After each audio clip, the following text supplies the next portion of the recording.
ନିହିମିଆ ଅଧ୍ୟାୟ 12।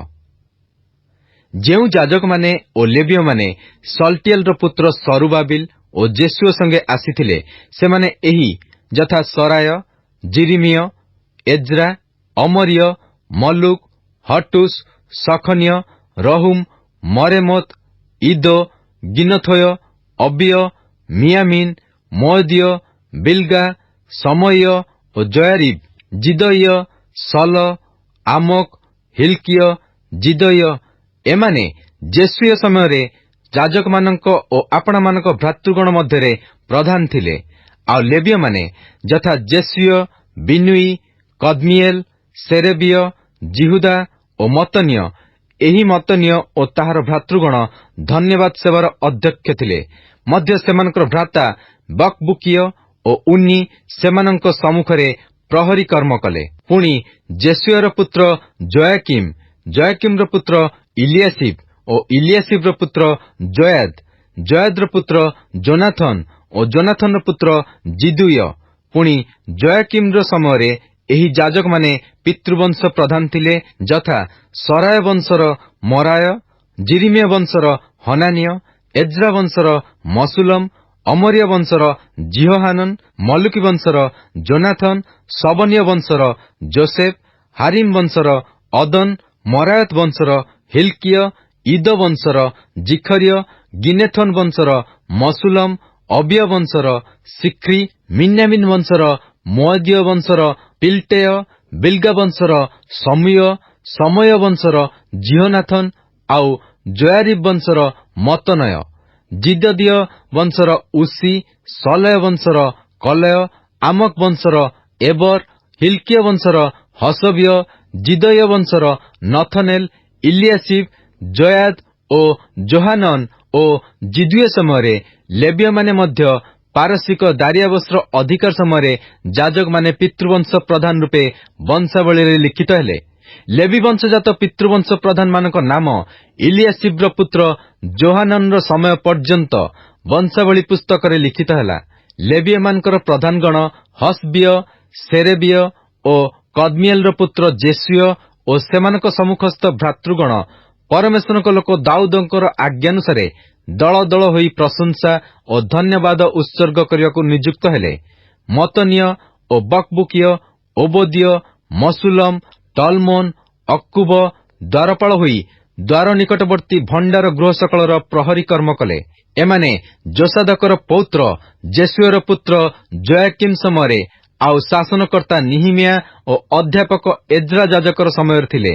ଅନନ୍ତର ଜିରୁସାଲେମର ପ୍ରାଚୀର ପ୍ରତିଷ୍ଠା ସମୟରେ ଲୋକମାନେ କରତାଳ, ନେବଲ ଓ ବୀଣା ବଜାଇ ଧନ୍ୟବାଦ ଓ ଗାନ ସହିତ ଆନନ୍ଦରେ ପ୍ରତିଷ୍ଠା ଉତ୍ସବ ପାଳନ କରିବା ପାଇଁ ଲେବୀୟମାନଙ୍କୁ ଜିରୁସାଲେମକୁ ଆଣିବା ନିମନ୍ତେ ସେମାନଙ୍କ ସକଳ ସ୍ଥାନରେ ସେମାନଙ୍କୁ ଅନ୍ୱେଷଣ କଲେ। ଆଉ ଗାୟକମାନଙ୍କ ସନ୍ତାନଗଣ ଜିରୁସାଲେମରେ ଚତୁର୍ଦ୍ଦିଗସ୍ଥିତ ପଦାଭୂମିରୁ ଓ ନଟୋଫାତୀୟମାନଙ୍କ ନାନା ଗ୍ରାମରୁ ମଧ୍ୟ ବଇତ ଗିଲଗଲରୁ ଆଉ ଗେବା ଓ ଅସ୍ମାବତ କ୍ଷେତ୍ରରୁ ଏକତ୍ରିତ ହେଲେ, କାରଣ ଗାୟକମାନେ ଜିରୁସାଲେମର ଚତୁର୍ଦ୍ଦିଗରେ ଆପଣାମାନଙ୍କ ପାଇଁ ଗ୍ରାମ ବସାଇଥିଲେ। ପୁଣି ଯାଜକମାନେ ଓ ଲେବୀୟମାନେ ଆପଣା ଆପଣାକୁ ସୂଚୀ କଲେ, ଆଉ ସେମାନେ ଲୋକମାନଙ୍କୁ ଓ ଦ୍ୱାରସବୁ ଓ ପ୍ରାଚୀର ସୂଚୀ କଲେ।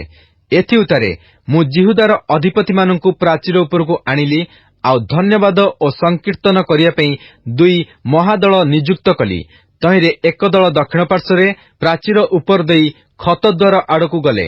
ପୁଣି ସେମାନଙ୍କ ପଛେ ହୋସୋଇୟ ଓ ଜିହୁଦାର ଅଧିପତି ବର୍ଗର ଅର୍ଦ୍ଧେକ, ଆଉ ଅସର୍ୟ, ଏଜ୍ରା ଓ ମସୁଲମ, ଜିହୁଦା ଓ ବିନ୍ୟାମିନ ଓ ସମୟ ଓ ଜିରିମିୟ ଓ କେତେକ ଯାଜକ ସନ୍ତାନ ତୁରୀ ନେଇ ଗମନ କଲେ। ଆସବ ବଂଶଜାତ ସକୁର ବୃଦ୍ଧ ପ୍ରପୌତ୍ର, ମିଖାୟର ପ୍ରପୌତ୍ର, ମତନୀୟର ପୌତ୍ର, ସମୟର ପୁତ୍ର ଯେ ଜୋନାଥନ, ତାହାର ପୁତ୍ର ଜିଖରିୟ ଓ ତାହାର ଭ୍ରାତୃଗଣ ସମୟ ଓ ଅସରେଲ, ମିଲଲୟ, ଗିଲଲୟ, ମାଇୟ, ନଥନେଲ ଓ ଜିହୁଦା, ହନାନି, ଏମାନେ ପରମେଶ୍ୱରଙ୍କ ଲୋକ ଦାଉଦଙ୍କର ନିରୂପିତ ନାନା ବାଦ୍ୟଯନ୍ତ୍ର ନେଇ ଗମନ କଲେ। ଏଜ୍ରା ଅଧ୍ୟାପକ ସେମାନଙ୍କ ଆଗେ ଆଗେ ଚାଲିଲା। ପୁଣି ସେମାନେ ନିର୍ଝର ଦ୍ୱାର ନିକଟ ହୋଇ ଆପଣମାନଙ୍କ ସମ୍ମୁଖସ୍ଥ ସଳକ ପଥରେ ଦାଉଦ ନଗରର ପାବଛ ଦ୍ୱାରା ପ୍ରାଚୀରର ଉଠାଣିରେ ଉଠି ଦାଉଦଙ୍କର ଗୃହ ଉପର ଦେଇ ପୂର୍ବ ଆଡ଼େ ଜଳଦ୍ୱାର ପର୍ଯ୍ୟନ୍ତ ଗଲେ। ପୁଣି ସେମାନଙ୍କର ଅନ୍ୟ ଯେଉଁ ଦଳ ଧନ୍ୟବାଦ ଉତ୍ସର୍ଗ କଲେ, ସେମାନେ ସେମାନଙ୍କୁ ଭେଟିବାକୁ ଗଲେ। ଆଉ ଆମ୍ଭେ ଓ ଲୋକମାନଙ୍କର ଅର୍ଦ୍ଧେକ ସେମାନଙ୍କ ପଛେ ପଛେ ପ୍ରାଚୀର ଉପରେ ତୁନ୍ଦୁରୁ ଦୁର୍ଗ ଦେଇ ପ୍ରଶସ୍ତ ପ୍ରାଚୀର ପର୍ଯ୍ୟନ୍ତ ଗଲୁ। ଆଉ ଇଫ୍ରାଇମ୍ ଦ୍ୱାର ଓ ପୁରାତନ ଦ୍ୱାର ଓ ମତ୍ସ୍ୟ ଦ୍ୱାର ଓ ହନନେଲ ଦୁର୍ଗ ଓ ହମିୟ ଦୁର୍ଗ ଦେଇ ମେଷଦ୍ୱାର ପର୍ଯ୍ୟନ୍ତ ଗଲୁ। ଆଉ ସେମାନେ ପ୍ରହରୀ ଦ୍ୱାରରେ ଠିଆ ହୋଇ ରହିଲେ। ଏହି ରୂପେ ପରମେଶ୍ୱରଙ୍କ ଗୃହରେ ଧନ୍ୟବାଦ ଉତ୍ସର୍ଗକାରୀ ସେହି ଦୁଇ ଦଳ ଓ ଆମ୍ଭେ ପୁଣି ଆମ୍ଭ ସଙ୍ଗେ ଅଧ୍ୟକ୍ଷମାନଙ୍କର ଅର୍ଦ୍ଧେକ ଆଉ ଇଲିଆକିମ୍, ମାସେୟ, ମିନ୍ୟାମିନ୍, ମିଖାୟ, ଇଲିଓ, ଐନୟ, ଜିଖର୍ୟ, ହନାନ୍ୟ, ତୁରିବାଦକ, ଏହି ଯାଜକମାନେ, ଆଉ ମାସେୟ ଓ ସମୟ ଓ ଇଲିଆସର ଓ ଉସି ଓ ଜିହୋହାନନ ଓ ମଲକିୟ ଓ ଏଲମ ଓ ଏସର, ପୁଣି ଆମ୍ଭେ ସମସ୍ତେ ଠିଆ ହୋଇ ରହିଲୁ। ସେତେବେଳେ ଗାୟକମାନେ ଓ ସେମାନଙ୍କର ଅଧ୍ୟକ୍ଷ ଜିସ୍ରହୀୟ ଉଚ୍ଚୈଶ୍ୱରରେ ଗାନ କଲେ। ପୁଣି ସେହିଦିନ ଲୋକମାନେ ମହାବଳିଦାନ କରି ଆନନ୍ଦ କଲେ, କାରଣ ପରମେଶ୍ୱର ସେମାନଙ୍କୁ ମହାନନ୍ଦରେ ଆନନ୍ଦିତ କରିଥିଲେ। ଆଉ ସ୍ତ୍ରୀମାନେ ମଧ୍ୟ ଓ ବାଳକ ବାଳିକାଗଣ ଆନନ୍ଦ କଲେ। ତହିଁରେ ଜିରୁସାଲମର ଆନନ୍ଦ ଧ୍ୱନି ଅନେକ ଦୂର ପର୍ଯ୍ୟନ୍ତ ଶୁଣାଗଲା। ପୁଣି ସେହି ଦିନରେ ଧନ ଓ ଉତ୍ତୋଳନୀୟ ଉପହାର, ପ୍ରଥମଜାତ ଫଳ ଓ ଦଶମାଂଶ ଯାଜକ ଓ ଲେବୀୟମାନଙ୍କ ନିମନ୍ତେ ନାନା ନଗରର କ୍ଷେତ୍ରାନୁସାରେ ବ୍ୟବସ୍ଥା ନିରୂପିତ ଅଂଶ ସଂଗ୍ରହ କରିବା ପାଇଁ କୋଠରୀ ସବୁରେ ଲୋକମାନେ ନିଯୁକ୍ତ ହେଲେ। କାରଣ ପରିଚର୍ଯ୍ୟାକାରୀ ଯାଜକ ଓ ଲେବୀୟମାନଙ୍କ ସକାଶୁ ଜିହୁଦା ଆନନ୍ଦିତ ହୋଇଥିଲା। ପୁଣି ସେମାନେ ଦାଉଦ ଓ ତାଙ୍କର ପୁତ୍ର ସଲୋମନଙ୍କର ଆଜ୍ଞାନୁସାରେ ଆପଣାମାନଙ୍କ ପରମେଶ୍ୱରଙ୍କ ରକ୍ଷଣୀୟ ଓ ଶୌଚର ରକ୍ଷଣୀୟ ରକ୍ଷା କଲେ। ଆଉ ଗାୟକମାନେ ଓ ଦ୍ୱାରପାଳମାନେ ସେହିପରି କଲେ। କାରଣ ପୂର୍ବକାଳେ ଦାଉଦ ଆସାଫଙ୍କ ସମୟରେ ଗାୟକମାନଙ୍କର ଜଣେ ପ୍ରଧାନ ଥିଲା ଓ ପରମେଶ୍ୱରଙ୍କ ଉଦ୍ଦେଶ୍ୟରେ ପ୍ରଶଂସା ଓ ଧନ୍ୟବାଦାର୍ଥକ ନାନା ଗୀତ ଥିଲା। ପୁଣି ସରୁବାବିଲ ଓ ନିହିବ୍ୟାଙ୍କ ସମୟରେ ସମଗ୍ର ଇସ୍ରାଏଲ ପ୍ରତିଦିନର ପ୍ରୟୋଜନ ଅନୁସାରେ ଗାୟକମାନଙ୍କର ଓ ଦ୍ୱାରପାଳମାନଙ୍କର ଅଂଶ ଦେଲେ। ଆଉ ଲୋକମାନେ ଲେବୀୟମାନଙ୍କ ନିମନ୍ତେ ଦ୍ରବ୍ୟ ପ୍ରତିଷ୍ଠା କଲେ ଓ ଲେବୀୟମାନେ ହାରଣ ସନ୍ତାନଗଣ ନିମନ୍ତେ ଦ୍ରବ୍ୟ ପ୍ରତିଷ୍ଠା କଲେ। ନିହିମିୟା ଅଧ୍ୟାୟ 13। ସେହିଦିନ ସେମାନେ ଲୋକମାନଙ୍କ କର୍ଣ୍ଣଗୋଚରରେ ମୋଶାଙ୍କ ପୁସ୍ତକରୁ ପାଠ କଲେ। ପୁଣି ତହିଁ ମଧ୍ୟରେ ଲିଖିତ ଏହି କଥା ମିଳିଲା ଯେ ଅମୋନୀୟ ଓ ମୋଆବୀୟ ଲୋକ ଅନନ୍ତକାଳ ପରମେଶ୍ୱରଙ୍କ ସମାଜରେ ପ୍ରବେଶ କରିବେ ନାହିଁ, କାରଣ ସେମାନେ ଅନ୍ନ ଜଳ ନେଇ ଇସ୍ରାଏଲ ସନ୍ତାନଗଣକୁ ଭେଟିଲେ ନାହିଁ। ମାତ୍ର ସେମାନଙ୍କୁ ଶାପ ଦେବା ନିମନ୍ତେ ସେମାନଙ୍କ ପ୍ରତିକୂଳରେ ବିଲିୟମକୁ ବେତନ ଦେଲେ। ତଥାପି ଆମ୍ଭମାନଙ୍କର ପରମେଶ୍ୱର ସେହି ଶାପକୁ ଆଶୀର୍ବାଦରେ ପରିଣତ କଲେ। ସେତେବେଳେ ସେମାନେ ଏହି ବ୍ୟବସ୍ଥା ଶୁଣି ଇସ୍ରାଏଲ ମଧ୍ୟରୁ ସମଗ୍ର ମିଶ୍ରିତ ଜନତାକୁ ପୃଥକ କଲେ। ଏଥିପୂର୍ବେ ଆମ୍ଭମାନଙ୍କ ପରମେଶ୍ୱରଙ୍କ ଗୃହସ୍ଥିତ କୋଠରୀ ସକଳର ଅଧ୍ୟକ୍ଷ ଇଲିଆସିବ ଯାଜକ ଟୋବିୟର କୁଟୁମ୍ବ ହେବାରୁ ତାହା ନିମନ୍ତେ ଏକ ବୃହତ୍ କୋଠରୀ ପ୍ରସ୍ତୁତ କରିଥିଲା। ମାତ୍ର ପୂର୍ବେ ଲୋକମାନେ ସେହି ସ୍ଥାନରେ ଭକ୍ଷ୍ୟ ନୈବେଦ୍ୟ, କୁନ୍ଦୁରୁ ଓ ପାତ୍ରାଦି ଓ ଆଜ୍ଞା ପ୍ରମାଣେ ଲେବୀୟ ଓ ଗାୟକ ଓ ଦ୍ୱାରପାଳମାନଙ୍କ ନିମନ୍ତେ ଦେୟ ଶସ୍ୟ, ଦ୍ରାକ୍ଷାରସ ଓ ତୈଳର ଦଶମାଂଶ, ଆଉ ଯାଜକମାନଙ୍କ ନିମନ୍ତେ ଉତ୍ତୋଳନୀୟ ଉପହାର ରଖୁଥିଲେ। ମାତ୍ର ମୁଁ ଏସବୁ ସମୟରେ ଜିରୁସାଲେମରେ ନଥିଲି, କାରଣ ବାବିଲର ଅର୍ତ୍ତକ୍ଷସ୍ତ ରାଜାଙ୍କ ଅଧିକାରର 32 ବର୍ଷରେ ମୁଁ ରାଜାଙ୍କ ନିକଟକୁ ଗଲି ଓ କେତେକ ଦିନ ଉତ୍ତାରେ ରାଜାଙ୍କୁ ବିଦାୟ ମାଗିଲି। ଏ ଉତ୍ତାରେ ମୁଁ ଜିରୁସାଲେମକୁ ଆସି ଇଲିଆସିବ ଟୋବିୟ ନିମନ୍ତେ ପରମେଶ୍ୱରଙ୍କ ଗୃହର ପ୍ରାଙ୍ଗଣରେ ଏକ କୋଠରୀ ପ୍ରସ୍ତୁତ କରି ଯେଉଁ ଅନିଷ୍ଟ କରିଥିଲା ତାହା ବୁଝିଲି। ଏଥିରେ ମୁଁ ଅତ୍ୟନ୍ତ ଦୁଃଖିତ ହେଲି। ଏହେତୁ ମୁଁ ସେହି କୋଠରୀରୁ ଟୋବିୟର ସମସ୍ତ ଗୃହ ସାମଗ୍ରୀ ବାହାର କରି ପକାଇଦେଲି। ତେଣୁ ମୁଁ ଆଜ୍ଞା କରନ୍ତେ ସେମାନେ କୋଠରୀ ସବୁ ସୂଚୀ କଲେ। ତେବେ ମୁଁ ସେଠାକୁ ପୁନର୍ବାର ପରମେଶ୍ୱରଙ୍କ ଗୃହର ପାତ୍ରାଦି ଓ ଭକ୍ଷ୍ୟ ନୈବେଦ୍ୟ ଓ କୁନ୍ଦୁରୁ ଆଣିଲି। ଆହୁରି ମୁଁ ଦେଖିଲି ଯେ ଲେବୀୟମାନଙ୍କ ଅଂଶ ସେମାନଙ୍କୁ ଦିଆଯାଇ ନଥିଲା। ତେଣୁ କର୍ମକାରୀ ଲେବୀୟମାନେ ଓ ଗାୟକମାନେ ପ୍ରତ୍ୟେକେ ଆପଣା ଆପଣା ଭୂମିକି ପଳାଇ ଯାଇଥିଲେ। ତହିଁରେ କି ହେତୁ ପରମେଶ୍ୱରଙ୍କ ଗୃହ ପରିତ୍ୟକ୍ତ ହୋଇଅଛି, ଏହା କହି ମୁଁ ଅଧ୍ୟକ୍ଷମାନଙ୍କ ସଙ୍ଗେ ବାଦାନୁବାଦ କଲି। ପୁଣି ମୁଁ ସେମାନଙ୍କୁ ଏକତ୍ର କରି ସ୍ୱ ପଦରେ ସେମାନଙ୍କୁ ନିଯୁକ୍ତ କଲି। ତେଣୁ ସମଗ୍ର ଜିହୁଦା ଶସ୍ୟ ଓ ଦ୍ରାକ୍ଷାରସ ଓ ତୈଳର ଦଶମାଂଶ ଭଣ୍ଡାରକୁ ଆଣିଲେ। ତହିଁରେ ମୁଁ ସେଲିମିୟ ଯାଜକକୁ ଓ ସାଦୋକ ଅଧ୍ୟାପକକୁ ଓ ଲେବୀୟମାନଙ୍କ ମଧ୍ୟରୁ ପଦାୟାକୁ ଭଣ୍ଡାର ସମୂହର ଅଧ୍ୟକ୍ଷ କଲି। ସେମାନଙ୍କ ତଳେ ମତନିୟର ପୌତ୍ର ସକୁରର ପୁତ୍ର ହାନନ ରହିଲା। କାରଣ ସେମାନେ ବିଶ୍ୱସ୍ତ ଗଣିତ ଥିଲେ। ଏଣୁ ଆପଣା ଭ୍ରାତୃଗଣକୁ ବିତରଣ କରିବାର କାର୍ଯ୍ୟ ସେମାନଙ୍କର ହେଲା। ହେ ମୋହର ପରମେଶ୍ୱର, ଏ ବିଷୟରେ ମୋତେ ସ୍ମରଣ କର, ଆଉ ମୁଁ ମୋହର ପରମେଶ୍ୱରଙ୍କ ଗୃହ ଓ ତହିଁର ପାଳନୀୟ ବିଷୟ ନିମନ୍ତେ ଯାହା କରିଅଛି ମୋହର କୃତ ସେହି ସୁକର୍ମ ସବୁ ନିଭାଇ ନ ଦିଅ। ସେହି ସମୟରେ ମୁଁ ଜିହୁଦା ବଂଶରେ କେତେକ ଲୋକଙ୍କୁ ବିଶ୍ରାମବାରରେ ଦ୍ରାକ୍ଷାଯନ୍ତ୍ର ଦଳିବାର ଓ ବିଡ଼ା ଭିତରକୁ ଆଣିବାର ଓ ଗର୍ଦ୍ଧବ ଉପରେ ବୋଝାଇ କରିବାର, ମଧ୍ୟ ବିଶ୍ରାମ ଦିନରେ ଦ୍ରାକ୍ଷାରସ, ଦ୍ରାକ୍ଷାଫଳ ଓ ଡିମ୍ବୁରି ଫଳ ଓ ସର୍ବପ୍ରକାର ବୋଝ ଜିରୁସାଲେମକୁ ଆଣିବାର ଦେଖିଲି। ପୁଣି ଯେଉଁଦିନ ସେମାନେ ଭକ୍ଷ୍ୟଦ୍ରବ୍ୟ ବିକ୍ରୟ କଲେ, ସେହିଦିନ ମୁଁ ସେମାନଙ୍କ ପ୍ରତିକୂଳରେ ସାକ୍ଷ୍ୟ ଦେଲି। ମଧ୍ୟ ନଗରରେ ସୋରିୟ ଲୋକେ ବାସ କରୁଥିଲେ। ସେମାନେ ମତ୍ସ୍ୟ ଓ ସର୍ବପ୍ରକାର ବିକ୍ରୟ ଦ୍ରବ୍ୟ ଆଣି ବିଶ୍ରାମବାରରେ ଜିହୁଦାର ସନ୍ତାନଗଣ ନିକଟରେ ଓ ଜିରୁସାଲେମରେ ବିକ୍ରୟ କଲେ। ତହିଁରେ ମୁଁ ଜିହୁଦାର କୁଳୀନମାନଙ୍କ ସଙ୍ଗେ ବାଦାନୁବାଦ କରି ସେମାନଙ୍କୁ କହିଲି, ତୁମ୍ଭେମାନେ ବିଶ୍ରାମ ଦିନ ଅପବିତ୍ର କରି ଏ କି କୁକର୍ମ କରୁଅଛ? ତୁମମାନଙ୍କ ପିତୃପୁରୁଷମାନେ କଣ ଏପରି କାର୍ଯ୍ୟ କଲେ ନାହିଁ? ଆଉ ତହିଁ ସକାଶୁ ଆମ୍ଭମାନଙ୍କ ପରମେଶ୍ୱର କି ଆମ୍ଭମାନଙ୍କ ଉପରେ ଓ ଏହି ନଗର ଉପରେ ଏହି ସବୁ ଅମଙ୍ଗଳ ଘଟାଇ ନାହାନ୍ତି? ତଥାପି ତୁମେମାନେ ବିଶ୍ରାମ ଦିନ ଅପବିତ୍ର କରି ଇସ୍ରାଏଲ ଉପରକୁ ଆହୁରି କୋପ ଆଣୁଅଛ। ଏଉତାରେ ବିଶ୍ରାମବାର ପୂର୍ବେ ଜିରୁସାଲେମର ଦ୍ୱାର ସବୁ ଅନ୍ଧାର ହେବାକୁ ଲାଗିବା ବେଳେ ମୁଁ କବାଟ ସବୁ ବନ୍ଦ କରିବାକୁ ଆଜ୍ଞା ଦେଲି। ଆହୁରି ବିଶ୍ରାମବାର ଗତ ନୋହିବା ପର୍ଯ୍ୟନ୍ତ ମେଲା ନ କରିବାକୁ ଆଜ୍ଞା ଦେଲି। ପୁଣି ବିଶ୍ରାମ ଦିନ କୌଣସି ବୋଝ ଭିତରକୁ ଅଣା ନ ଯିବା ପାଇଁ ମୁଁ ଆପଣା ଦାସମାନଙ୍କ ମଧ୍ୟରୁ କେତେକଙ୍କୁ ଦ୍ୱାର ସମୂହରେ ନିଯୁକ୍ତ କଲି।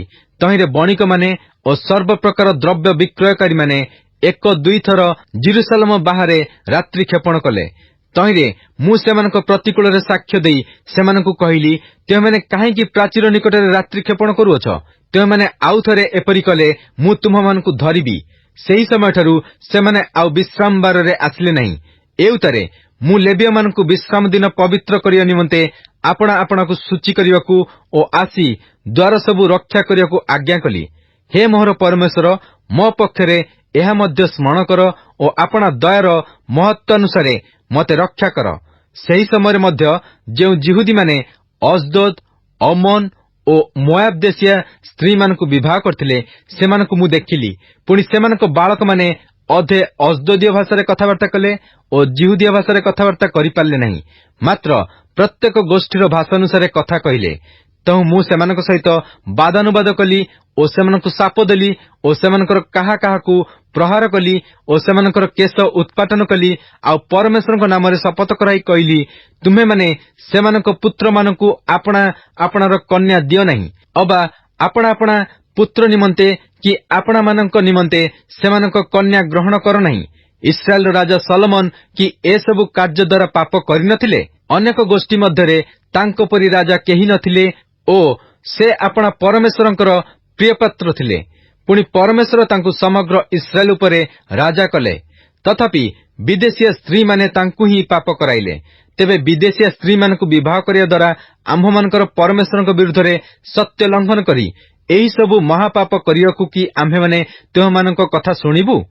ତହୁଁ ଇଲିଆସିବ ମହାଯାଜକର ପୌତ୍ର ଜିହୋୟାଦାର ଏକ ପୁତ୍ର ହୋରୋଣୀୟ ସନବଲଟର ଜ୍ୱାଇଁ ଥିଲା। ତେଣୁ ମୁଁ ତାହାକୁ ଆପଣା ନିକଟରୁ ତଡ଼ିଦେଲି। ହେ ମୋହର ପରମେଶ୍ୱର, ସେମାନଙ୍କୁ ସ୍ମରଣ କର, ଯେହେତୁ ସେମାନେ ଯାଜକ ପଦକୁ ଆଉ ଯାଜକ ପଦର ଓ ଲେବୀୟମାନଙ୍କର ନିୟମକୁ କଳଙ୍କିତ କରିଅଛନ୍ତି। ଏହି ରୂପେ ମୁଁ ସେମାନଙ୍କୁ ବିଦେଶୀୟ ସମସ୍ତଙ୍କଠାରୁ ପରିଷ୍କାର କଲି ଓ ପ୍ରତ୍ୟେକର କାର୍ଯ୍ୟାନୁସାରେ ଯାଜକମାନଙ୍କର ଓ ଲେବୀୟମାନଙ୍କର ରକ୍ଷଣୀୟ ନିରୂପଣ କଲି। ଆଉ ନିରୂପିତ ସମୟରେ କାଷ୍ଠ ଓ ପ୍ରଥମଜାତ ଫଳର ଉପହାର ନିମନ୍ତେ ଲୋକ ନିଯୁକ୍ତ କଲି। ହେ ମୋହର ପରମେଶ୍ୱର, ମଙ୍ଗଳ ନିମନ୍ତେ ମୋତେ ସ୍ମରଣ କର। ମଲାଖି ଅଧ୍ୟାୟ 1। ମଲାଖିଙ୍କ ଦ୍ୱାରା ଇସ୍ରାଏଲ ପ୍ରତି ସଦାପ୍ରଭୁଙ୍କର ଭାରକ୍ତି। ସଦାପ୍ରଭୁ କହନ୍ତି, ଆମ୍ଭେ ତୁମମାନଙ୍କୁ ପ୍ରେମ କରିଅଛୁ, ତଥାପି ତୁମେମାନେ କହୁଅଛ, ତୁମ୍ଭେ କାହିଁରେ ଆମ୍ଭମାନଙ୍କୁ ପ୍ରେମ କରିଅଛ? ସଦାପ୍ରଭୁ କହନ୍ତି, ଏସଉ କି ଯାକୁବର ଭାଇ ନଥିଲା? ତଥାପି ଆମ୍ଭେ ଯାକୁବକୁ ପ୍ରେମ କଲୁ, ମାତ୍ର ଏସଉକୁ ଆମ୍ଭେ ଅପ୍ରେମ କଲୁ ଓ ତାହାର ପର୍ବତଗଣକୁ ଧ୍ୱଂସ ସ୍ଥାନ କଲୁ, ଆଉ ତାହାର ଅଧିକାର ପ୍ରାନ୍ତରସ୍ଥ ଶୃଗାଳଗଣକୁ ଦେଲୁ। ଇଦମ କହୁଅଛି, ଆମ୍ଭେମାନେ ନିପାତିତ ହୋଇଅଛୁ ନିଶ୍ଚୟ, ମାତ୍ର ଆମ୍ଭେମାନେ ଫେରି ଉଜାଡ଼ ସ୍ଥାନ ସବୁ ନିର୍ମାଣ କରିବା। ଏଥିପାଇଁ ସୈନ୍ୟାଧିପତି ସଦାପ୍ରଭୁ ଏହି କଥା କହନ୍ତି, ସେମାନେ ନିର୍ମାଣ କରିବେ, ମାତ୍ର ଆମ୍ଭେ ଭାଙ୍ଗି ପକାଇବା, ଆଉ ଲୋକମାନେ ସେମାନଙ୍କୁ ଦୁଷ୍ଟତାର ଅଞ୍ଚଳ ଓ ପରମେଶ୍ୱରଙ୍କର ନିତ୍ୟ କ୍ରୋଧପାତ୍ର ସ୍ୱରୂପ ଗୋଷ୍ଠୀ ବୋଲି ନାମ ଦେବେ। ପୁଣି ତୁମମାନଙ୍କର ଚକ୍ଷୁ ତାହା ଦେଖିବ ଓ ତୁମେମାନେ କହିବ, ସଦାପ୍ରଭୁ ଇସ୍ରାଏଲର ସୀମାର ବାହାରେ ହେଁ ମହିମାନ୍ୱିତ ହେଉନ୍ତୁ। ପୁତ୍ର ଆପଣା ପିତାକୁ ଓ ଦାସ ଆପଣା ମୁନିବକୁ ସମାଦର କରେ, ମାତ୍ର ଆମ୍ଭେ ଯେବେ ପିତା ଅଟୁ, ତେବେ ଆମ୍ଭର ସମାଦର କାହିଁ? ଓ ଆମ୍ଭେ ଯେବେ ମୁନିବ ଅଟୁ, ତେବେ ଆମ୍ଭ ପ୍ରତି ଭୟ କାହିଁ? ହେ ଆମ୍ଭ ନାମର ଅବଜ୍ଞାକାରୀ ଯାଜକଗଣ, ସୈନ୍ୟାଧିପତି ସଦାପ୍ରଭୁ ତୁମ୍ଭମାନଙ୍କୁ ଏହା କହନ୍ତି। ପୁଣି ତୁମେମାନେ କହୁଅଛ, ଆମ୍ଭେମାନେ କାହିଁରେ ତୁମ୍ଭ ନାମ ଅବଜ୍ଞା କରିଅଛୁ? ତୁମେମାନେ ଆମ୍ଭ ଯଜ୍ଞବେଦୀର ଉପରେ ଅଶୁଚି ରୋଟି ଉତ୍ସର୍ଗ କରୁଅଛ, ତଥାପି କହୁଅଛ, ଆମ୍ଭେମାନେ କାହିଁରେ ତୁମ୍ଭକୁ ଅଶୁଚି କରିଅଛୁ? ସଦାପ୍ରଭୁଙ୍କ ମେଜ ଯେ ତୁଚ୍ଛ, ଏହା କହି ତାହା କରୁଅଛ। ପୁଣି ତୁମେମାନେ ଯଜ୍ଞ ନିମନ୍ତେ ଯେତେବେଳେ ଅନ୍ଧ ପଶୁ ଉତ୍ସର୍ଗ କର, ସେ କଣ ମନ୍ଦ ନୁହେଁ? ଓ ଯେତେବେଳେ ଲେଙ୍ଗଡ଼ା ଓ ରୋଗୀ ପଶୁ ଉତ୍ସର୍ଗ କର, ସେ କଣ ମନ୍ଦ ନୁହେଁ? ଏବେ ତୁମ୍ଭର ଦେଶାଧ୍ୟକ୍ଷକୁ ତାହା ଭେଟି ଦିଅ। ସେ କି ତୁମ୍ଭ ପ୍ରତି ପ୍ରସନ୍ନ ହେବେ, ଅବା ସେ କି ତୁମ୍ଭଙ୍କୁ ଗ୍ରାହ୍ୟ କରିବେ? ଏହା ସୈନ୍ୟାଧିପତି ସଦାପ୍ରଭୁ କହନ୍ତି। ଆଉ ଏବେ ମୁଁ ବିନତି କରେ, ପରମେଶ୍ୱର ଯେପରି ଆମ୍ଭମାନଙ୍କ ପ୍ରତି ଦୟାଳୁ ହେବେ, ଏଥିପାଇଁ ତାହାଙ୍କର ଅନୁଗ୍ରହ ପ୍ରାର୍ଥନା କର। ଏହା ତୁମ୍ଭମାନଙ୍କ କାର୍ଯ୍ୟ ଦ୍ୱାରା ହୋଇଅଛି। ସେ କଣ ତୁମ୍ଭମାନଙ୍କ ମଧ୍ୟରୁ କାହାକୁ ଗ୍ରାହ୍ୟ କରିବେ? ସୈନ୍ୟାଧିପତି ସଦାପ୍ରଭୁ କହନ୍ତି, ଆଃ, ତୁମ୍ଭେମାନେ ଯେପରି ବୃଥାରେ ଆମ୍ଭ ଯଜ୍ଞବେଦୀ ଉପରେ ଅଗ୍ନି ଜଳାଇ ନ ପାରିବ, ଏଥିପାଇଁ କବାଟ ବନ୍ଦ କରିବାକୁ ଯେବେ ତୁମ୍ଭମାନଙ୍କ ମଧ୍ୟରେ ଜଣେ ଥାଆନ୍ତା, ସୈନ୍ୟାଧିପତି ସଦାପ୍ରଭୁ କହନ୍ତି, ତୁମ୍ଭମାନଙ୍କଠାରେ ଆମ୍ଭର କିଛି ସନ୍ତୋଷ ନାହିଁ, ଆଉ ତୁମ୍ଭମାନଙ୍କ ହସ୍ତରୁ ଆମ୍ଭେ ନୈବେଦ୍ୟ ଗ୍ରହଣ କରିବା ନାହିଁ। କାରଣ ସୂର୍ଯ୍ୟର ଉଦୟ ସ୍ଥାନଠାରୁ ତହିଁର ଅସ୍ତଗମନ ସ୍ଥାନ ପର୍ଯ୍ୟନ୍ତ ଅନ୍ୟ ଦେଶୀୟମାନଙ୍କ ମଧ୍ୟରେ ଆମ୍ଭର ନାମ ମହତ୍ ଅଟେ, ଓ ପ୍ରତ୍ୟେକ ସ୍ଥାନରେ ଆମ୍ଭ ନାମର ଉଦ୍ଦେଶ୍ୟରେ ଧୂପ ଓ ପବିତ୍ର ନୈବେଦ୍ୟ ଉତ୍ସର୍ଗ କରାଯାଉଅଛି।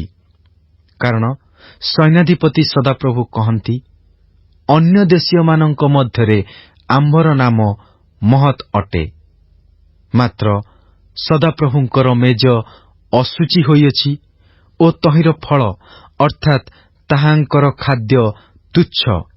ଏହା କହି ତୁମେମାନେ ସେ ନାମ ଅଶୁଚି କରୁଅଛ।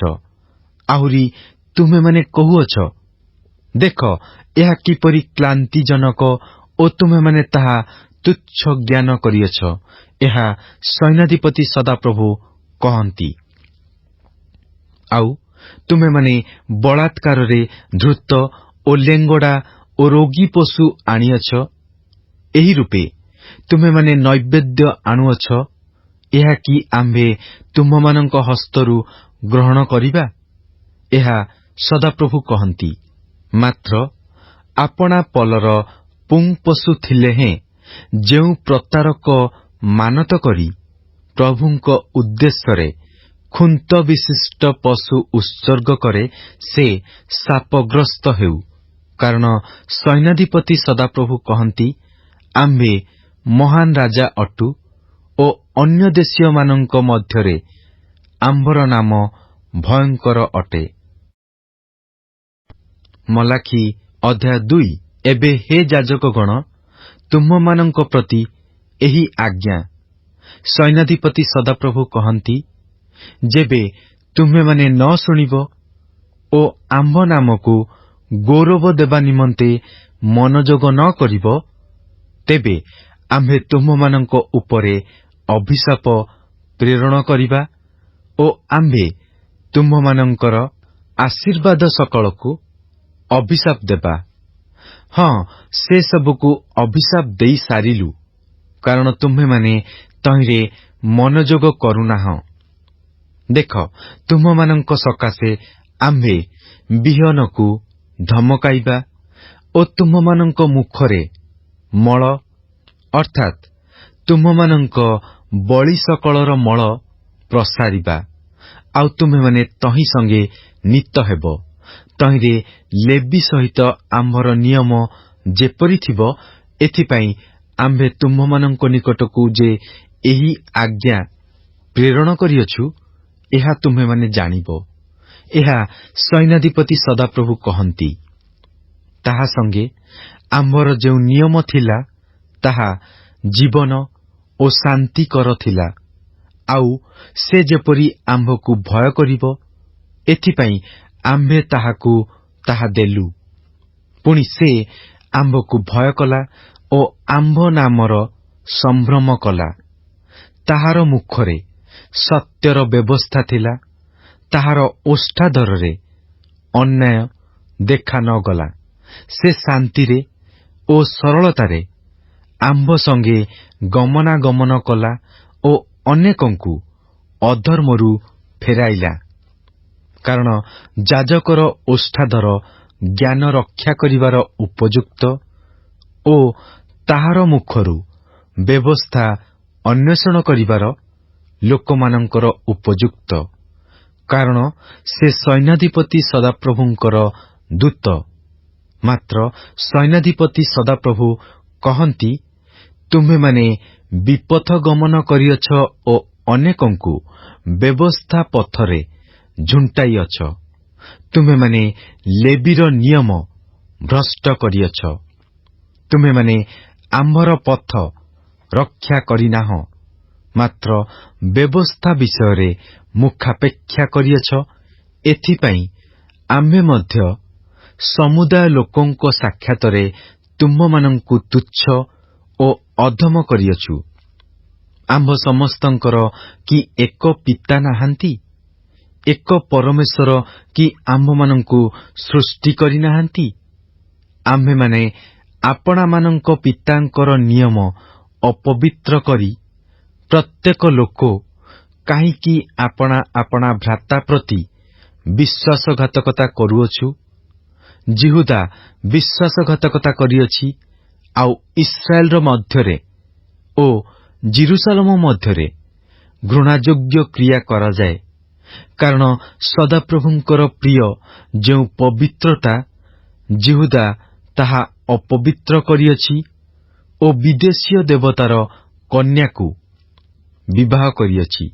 ଯେଉଁ ଜନ ଏହି କର୍ମ କରେ, ସଦାପ୍ରଭୁ ଯାକୁବର ତମ୍ବୁ ସକଳରୁ ତାହାର ସମ୍ପର୍କୀୟ ଯେ କେହି ଜଗାଏ ଓ ଯେ କେହି ଉତ୍ତର ଦିଏ ଓ ଯେ କେହି ସୈନ୍ୟାଧିପତି ସଦାପ୍ରଭୁଙ୍କ ଉଦ୍ଦେଶ୍ୟରେ କୌଣସି ନୈବେଦ୍ୟ ଉତ୍ସର୍ଗ କରେ, ତାହାକୁ ଉଚ୍ଛିନ୍ନ କରିବେ। ପୁନର୍ବାର ତୁମେମାନେ ଏହି କର୍ମ କରୁଅଛ। ତୁମେମାନେ ଲୋତକରେ, ରୋଦନରେ ଓ ଆର୍ତ୍ତସ୍ୱରରେ ସଦାପ୍ରଭୁଙ୍କ ଯଜ୍ଞବେଦୀକି ଏପରି ଆଚ୍ଛନ୍ନ କରୁଅଛ ଯେ ସେ ଆଉ ନୈବେଦ୍ୟ ପ୍ରତି ଦୃଷ୍ଟିପାତ କରନ୍ତି ନାହିଁ, କି ଅବା ତୁଷ୍ଟ ହୋଇ ତୁମମାନଙ୍କ ହସ୍ତରୁ ତାହା ଗ୍ରହଣ କରନ୍ତି ନାହିଁ। ତଥାପି ତୁମେମାନେ କହୁଅଛ, ଏଥିର କାରଣ କଣ? କାରଣ ଏହି, ସଦାପ୍ରଭୁ ତୁମ୍ଭର ଓ ତୁମ୍ଭ ଯୌବନ କାଳର ଭାର୍ଯ୍ୟା ମଧ୍ୟରେ ସାକ୍ଷୀ ହୋଇଅଛନ୍ତି। ସେ ତୁମ୍ଭର ସଖୀ ଓ ତୁମ୍ଭ ନିୟମକୃତ ଭାର୍ଯ୍ୟା ହେଲେ ହେଁ ତୁମ୍ଭେ ତାହା ପ୍ରତି ବିଶ୍ୱାସଘାତକତା କରିଅଛ। ପୁଣି ତାହାଙ୍କଠାରେ ଆତ୍ମାର ଅବଶିଷ୍ଟାଂଶ ଥିଲେ ହେଁ ସେ କି ଏକ ନ କଲେ? ଆଉ କାହିଁକି ଏକ କଲେ? ସେ ଈଶ୍ୱରୀୟ ଏକ ବଂଶର ଚେଷ୍ଟା କଲେ।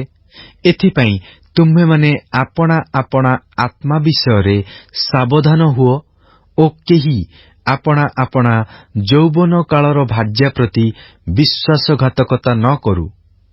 କାରଣ ଆମ୍ଭେ ସ୍ତ୍ରୀ ତ୍ୟାଗ ଘୃଣା କରୁ। ଏହା ସଦାପ୍ରଭୁ ଇସ୍ରାଏଲର ପରମେଶ୍ୱର କହନ୍ତି। ଓ ଯେ ଆପଣା ବସ୍ତ୍ରକୁ ଦୌରାତ୍ମ୍ୟରେ ଆଚ୍ଛାଦିତ କରେ, ତାହାକୁ ଆମ୍ଭେ ଘୃଣା କରୁ। ଏହା ସୈନ୍ୟାଧିପତି ସଦାପ୍ରଭୁ କହନ୍ତି।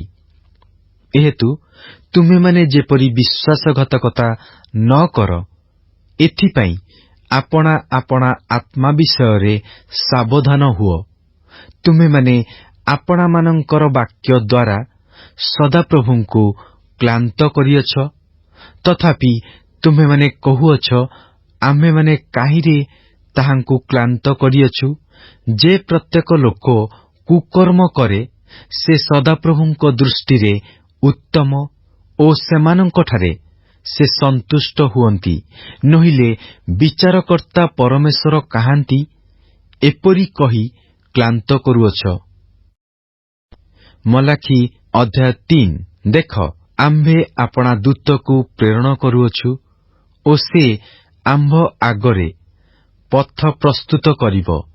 ପୁଣି ତୁମେମାନେ ଯେଉଁ ପ୍ରଭୁଙ୍କର ଅନ୍ୱେଷଣ କରୁଅଛ, ସେ ଅକସ୍ମାତ୍ ଆପଣା ମନ୍ଦିରକୁ ଆସିବେ।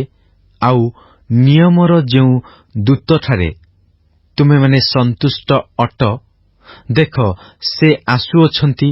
ଏହା ସୈନ୍ୟାଧିପତି ସଦାପ୍ରଭୁ କହନ୍ତି। ମାତ୍ର ତାହାଙ୍କର ଆଗମନ ଦିନ କିଏ ସହିପାରେ? ଆଉ ସେ ଦର୍ଶନ ଦେବାବେଳେ କିଏ ଠିଆ ହେବ? କାରଣ ସେ ପରିଷ୍କାରକାରୀର ଅଗ୍ନିତୁଲ୍ୟ ଓ ରଜକର ଖାର ସ୍ୱରୂପ।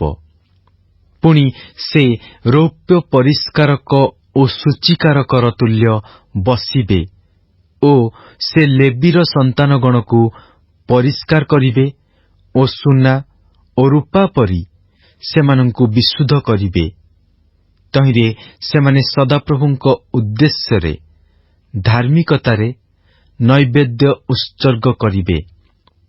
ସେତେବେଳେ ପୁରାତନ କାଳର ଦିନ ସମୂହରେ ଓ ପ୍ରାଚୀନ କାଳର ବର୍ଷ ସମୂହରେ ଯେପରି ହେଉଥିଲା, ସେପରି ଜିହୁଦାର ଓ ଜିରୁସାଲମର ନୈବେଦ୍ୟ ସଦାପ୍ରଭୁଙ୍କର ତୁଷ୍ଟିଜନକ ହେବ।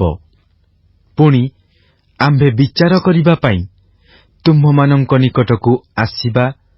ଆଉ ମାୟାବୀ ଓ ପାରଦାରିକ ଓ ମିଥ୍ୟା ଶପଥକାରୀମାନଙ୍କ ପ୍ରତିକୂଳରେ ଓ ଯେଉଁମାନେ ବେତନଜୀବୀର ବେତନ ବିଷୟରେ, ବିଧବା ଓ ପିତୃହୀନ ପ୍ରତି ଅତ୍ୟାଚାର କରନ୍ତି, ଆଉ ବିଦେଶୀର ପ୍ରତି ଅନ୍ୟାୟ କରନ୍ତି ଓ ଆମ୍ଭଙ୍କୁ ଭୟ ନ କରନ୍ତି, ସେମାନଙ୍କ ବିରୁଦ୍ଧରେ ଆମ୍ଭେ ଶୀଘ୍ର ସାକ୍ଷୀ ହେବା।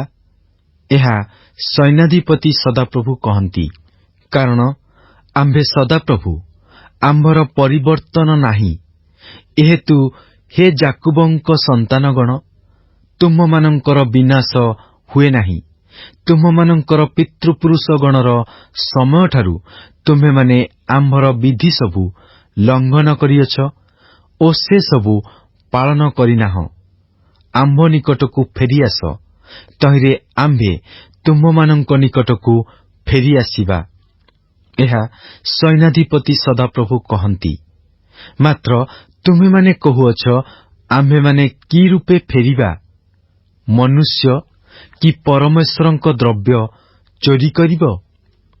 ତଥାପି ତୁମେମାନେ ଆମ୍ଭର ଦ୍ରବ୍ୟ ଚୋରି କରୁଅଛ। ମାତ୍ର ତୁମେମାନେ କହୁଅଛ, ଆମ୍ଭେମାନେ କି ରୂପେ ତୁମ୍ଭର ଦ୍ରବ୍ୟ ଚୋରି କରିଅଛୁ? ଦଶମାଂଶରେ ଓ ନୈବେଦ୍ୟରେ। ତୁମେମାନେ ଅଭିଶାପରେ ଶାପଗ୍ରସ୍ତ ହୋଇଅଛ। କାରଣ ତୁମେମାନେ, ହଁ, ଏହିସବୁ ଗୋଷ୍ଠୀ ଆମ୍ଭର ଦ୍ରବ୍ୟ ଚୋରି କରୁଅଛ। ଆମ୍ଭର ଗୃହରେ ଯେପରି ଖାଦ୍ୟ ରହିବ, ଏଥିପାଇଁ ତୁମେମାନେ ଆମ୍ଭର ଭଣ୍ଡାରକୁ ସମ୍ପୂର୍ଣ୍ଣ ଦଶମାଂଶ ଆଣ। ଆଉ ଆମ୍ଭେ ଆକାଶସ୍ଥ ଦ୍ୱାର ସବୁ ମୁକ୍ତ କରି ରଖିବା ପାଇଁ ସ୍ଥାନ ନିଅଣ୍ଟ ହେବା ପର୍ଯ୍ୟନ୍ତ ତୁମମାନଙ୍କ ଉପରେ ଆଶୀର୍ବାଦ ରୂପ ବୃଷ୍ଟି ବର୍ଷାଇବା କି ନାହିଁ, ଏତଦ୍ ବିଷୟରେ ଏବେ ଆମ୍ଭର ପରୀକ୍ଷା ନିଅ। ପୁଣି ଆମ୍ଭେ ତୁମମାନଙ୍କ ସକାଶୁ ଗ୍ରାସକାରୀ କି ଧମକାଇବା, ତହିଁରେ ସେ ତୁମମାନଙ୍କ ଭୂମିର ଫଳ ନଷ୍ଟ କରିବ ନାହିଁ, କିଅବା କ୍ଷେତ୍ରରେ ତୁମମାନଙ୍କର ଦ୍ରାକ୍ଷାଲତାର ଫଳ ଅକାଳରେ ଝଡ଼ିବ ନାହିଁ। ଏହା ସୈନ୍ୟାଧିପତି ସଦାପ୍ରଭୁ କହନ୍ତି। ଯାବତୀୟ ଗୋଷ୍ଠୀ ତୁମମାନଙ୍କୁ ସୁଖୀ କହିବେ, କାରଣ ତୁମେମାନେ ଏକ ମନୋହର ଦେଶ ହେବ। ଏହା ସୈନ୍ୟାଧିପତି ସଦାପ୍ରଭୁ କହନ୍ତି। ସଦାପ୍ରଭୁ କହନ୍ତି, ଆମ୍ଭ ବିରୁଦ୍ଧରେ ତୁମମାନଙ୍କର ବାକ୍ୟ ସବୁ ଶକ୍ତ ହୋଇଅଛି, ତଥାପି ତୁମେମାନେ କହୁଅଛ, ଆମ୍ଭେମାନେ କାହିଁରେ ତୁମ୍ଭ ବିରୁଦ୍ଧରେ କଥା କହିଅଛୁ? ତୁମେମାନେ କହିଅଛ, ପରମେଶ୍ୱରଙ୍କର ସେବା କରିବାର ବ୍ୟର୍ଥ, ଆଉ ଆମ୍ଭେମାନେ ଯେ ତାହାଙ୍କର ରକ୍ଷଣୀୟ ରକ୍ଷା କରିଅଛୁ, ସୈନ୍ୟାଧିପତି ସଦାପ୍ରଭୁଙ୍କ ଛାମୁରେ ଖେଦଯୁକ୍ତ ହୋଇ ଗମନାଗମନ କରିଅଛୁ, ଏଥିରେ ଆମ୍ଭମାନଙ୍କର କି ଲାଭ? ପୁଣି ଏବେ ଆମ୍ଭେମାନେ ଅହଙ୍କାରୀ କି ସୁଖୀ କହୁ? ହଁ, ଦୁଷ୍ଟାଚାରୀମାନେ ବର୍ଦ୍ଧିଷ୍ଣୁ ହୁଅନ୍ତି। ହଁ, ଯେଉଁମାନେ ପରମେଶ୍ୱରଙ୍କର ପରୀକ୍ଷା କରନ୍ତି, ସେମାନେ ରକ୍ଷା ପାଆନ୍ତି। ସେ ସମୟରେ ଯେଉଁମାନେ ସଦାପ୍ରଭୁଙ୍କୁ ଭୟ କଲେ, ସେମାନେ ଏକ ଆରେକର ସଙ୍ଗେ କଥାବାର୍ତ୍ତା କଲେ, ଆଉ ସଦାପ୍ରଭୁ ମନୋଯୋଗ କରି ତାହା ଶୁଣିଲେ, ଓ ଯେଉଁମାନେ ସଦାପ୍ରଭୁଙ୍କୁ ଭୟ କଲେ ଓ ତାହାଙ୍କ ନାମ ଧ୍ୟାନ କଲେ, ସେମାନଙ୍କ ନିମନ୍ତେ ଏକ ସ୍ମରଣାର୍ଥ ପୁସ୍ତକ ତାହାଙ୍କ ଛାମୁରେ ଲେଖାଗଲା। ସୈନ୍ୟାଧିପତି ସଦାପ୍ରଭୁ କହନ୍ତି, ଯେଉଁଦିନ ଆମ୍ଭେ କାର୍ଯ୍ୟ କରିବା, ସେଦିନ ସେମାନେ ଆମ୍ଭର ଲୋକ, ଅର୍ଥାତ୍ ଆମ୍ଭର ସଞ୍ଚିତ ଧନ ହେବେ। ପୁଣି କୌଣସି ମନୁଷ୍ୟ ଯେପରି ଆପଣାର ସେବାକାରୀ ନିଜ ପୁତ୍ର ପ୍ରତି ଦୟା କରେ, ସେପରି ଆମ୍ଭେ ସେମାନଙ୍କ ପ୍ରତି ଦୟା କରିବା। ସେତେବେଳେ ତୁମ୍ଭେମାନେ ଫେରିଆସିବ, ଆଉ ଧାର୍ମିକ ଓ ଦୁଷ୍ଟ, ଯେ ପରମେଶ୍ୱରଙ୍କ ସେବା କରେ ଓ ଯେ ତାହାଙ୍କର ସେବା ନ କରେ, ସେମାନଙ୍କ ମଧ୍ୟରେ ପ୍ରଭେଦ ଦେଖିବ।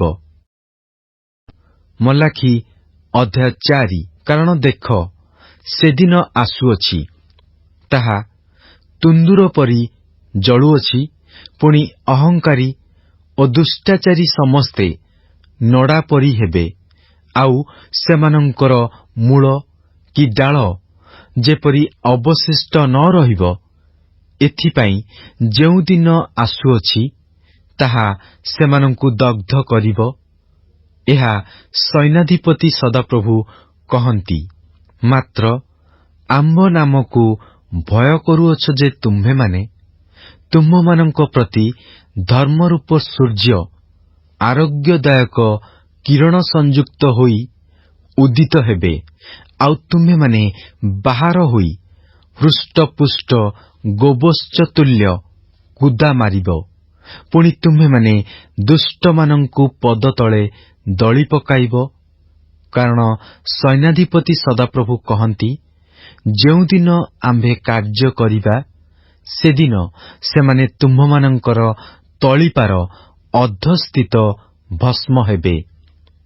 ଆମ୍ଭେ ହୋରେବରେ ସମଗ୍ର ଇସ୍ରାଏଲ ନିମନ୍ତେ ଯେଉଁ ବିଧି ଓ ଶାସନ ସକଳ ଆଦେଶ କଲୁ, ଆମ୍ଭ ଦାସ ମୋଶାଙ୍କର ସେହି ବ୍ୟବସ୍ଥା ତୁମ୍ଭେମାନେ ସ୍ମରଣ କର। ଦେଖ, ସଦାପ୍ରଭୁଙ୍କର ମହତ୍ ଓ ଭୟଙ୍କର ଦିନର ଆଗମନ ପୂର୍ବେ ଆମ୍ଭେ ତୁମ୍ଭମାନଙ୍କ ନିକଟକୁ ଏଲିୟ ଭବିଷ୍ୟଦ୍ବକ୍ତାଙ୍କୁ ପ୍ରେରଣ କରିବା। ପୁଣି ଆମ୍ଭେ ଆସି ଯେପରି ପୃଥିବୀ କି ଅଭିଶାପରେ ଆଘାତ ନ କରୁ, ଏଥିପାଇଁ ସେ ସନ୍ତାନଗଣ ପ୍ରତି ପିତୃଗଣର ହୃଦୟ ଓ ପିତୃଗଣ ପ୍ରତି ସନ୍ତାନଗଣର ହୃଦୟ ଫେରାଇବ। Good morning and praise the Lord. आज बाइबल पठन दिन संख्या 176 मंगलवार। आज आमे माने नेहेमिया 12 पर्व ठारू 13 पर्व एवं मलाखी 1 पर्व ठारू 4 पर्व पर्यंत पाठ करियछु। आसंतु पठित शास्त्रांशर सारांश को चिंता करिबा। समाने प्राचीर उत्सर्गीकरण उपासना समारोह आयोजन कले। यह गोटे रोमांचकर दृश्य थिला। एज्रा और नेहेमिया नेतृत्व में बहु संख्यक लोक दुई भागरे विभक्त हुई प्राचीर उपरे चालू चालू और प्रशंसा गान करू करू धन्यवाद बलि उत्सर्ग करने निमंते मंदिर को बाहुड़ी आसिले। एही उत्सर्गीकरण समारोह उतारे नेहेमिया अल्प दिन निमंते बाबिलोन को फेरी जाइथिबा समय तबियर घटनाटी घटिथिला। परमेश्वर गृहस्थित कोठरी सकलर अध्यक्ष इलियाशिब जाजक प्राचीर निर्माण कार्य हस्तक्षेप करुवा अमन्य तब्य को मंदिर रे एक बृहत कोठरी दे मंदिर को अशुचि करिवार अपराध करिथिला। बाबिलोन रु फेरी नेहेमिया तबिय और तार समस्त सामग्री को कोठरी रु फोपाड़ी देले और जीविका न पाई निज निज गृह को चली जाइथिबा लेबिय माननकु मंदिर रे पुनः नियुक्ति देई सेमानंकु मंदिर तदारख करिवा पाई नियुक्त कले। पुणी विश्राम बारे विभिन्न द्रव्य किणा बिकार कर्म करी और विदेशी स्त्री विवाह करी बारंबार पाप करुवा लोक जीवनर संस्कार मध्य से कले। आसंतु मलाखी 1 पर्व ठारू 4 पर्वर सारांश को चिंता करिबा। लेविय मानक हस्तरे सदाप्रभुंकर वाक्य समर्पित हेबा पर ठारू सही कार्य को समान विश्वस्त भावरे कार्यकारी कले कि कले नाही ताहारी उपरे ईश्वरंक राज्यर प्रगति बा अवनति निर्भर करुथिला। शेषरे लेविय जाजक मानक दायित्वर जे प्राथमिकता अछि ताहाकू जोर दिया जायछि।